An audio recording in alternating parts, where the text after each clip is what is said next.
το μικρόφωνο του, συνεχίζονται τα επεισόδια. Πες μας ψύχρεμα, εδώ ξεκινάνε όλα. Ο Φώτης κάτι λέει στον Τεόντοσιτς. Εδώ ξεκινάνε όλα. Εδώ ξεκινάει η σύραξη. Δουλειά από τον Τεόντοσιτς. Φτύσιμο από τον Φώτη. Επιτίθεται τώρα ο Φώτης, τον χτυπάει. Προσπαθούν να μπουν στη μέση άλλοι. Τρεις παίκτες των Σέρβων μετά προσπαθούν να χτυπήσουν το Φώτη. Ο Διαμαντίδης επιχειρεί να τον σταματήσει. Ο Κέσσερ τα βάζει με το Ζήση. Ο Σοφοκλής μπαίνει στη μέση. Τώρα ο Τεόντοσιτς προσπαθεί να σταματήσει το Σοφοκλή. Ο Καζλάουσkas με το Σπανούλη προσπαθούν και αυτοί με τη σειρά του. Ο Τσατσαρής έχει ανοίξει μέτωπο με τον Κέσσελη. Ο Διαμαντίδης δεν μπορεί να του σταματήσει. Ξαφνικά εμφανίζεται ξανά μενόμενος ο Φώτης. Βλέπετε εδώ.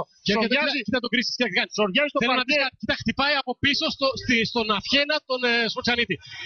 Ο Βασιλιάδης που δεν είναι στο δεκάδα σήμερα και αυτός προσπαθεί να του σταματήσει. Ο Μπουρούσης έρχεται από πίσω να γίνει ειρηνοποιός, αλλά δεν τα καταφέρνει. Ο Σοφοκλής τώρα κυνηγάει τον Κρίστη που τον διώχνει. Πολύ αντρίκια, μόλις σηκώθηκε ο Σφοτσανίτης, έσπευσε να φύγει τρέχοντας. Τον Κρίστη τον διώχνει ο Μπουρούσης και προσπαθεί να τον προστατεύσει. Ο Κρίστης αμήνεται, φεύγει προς τα πίσω.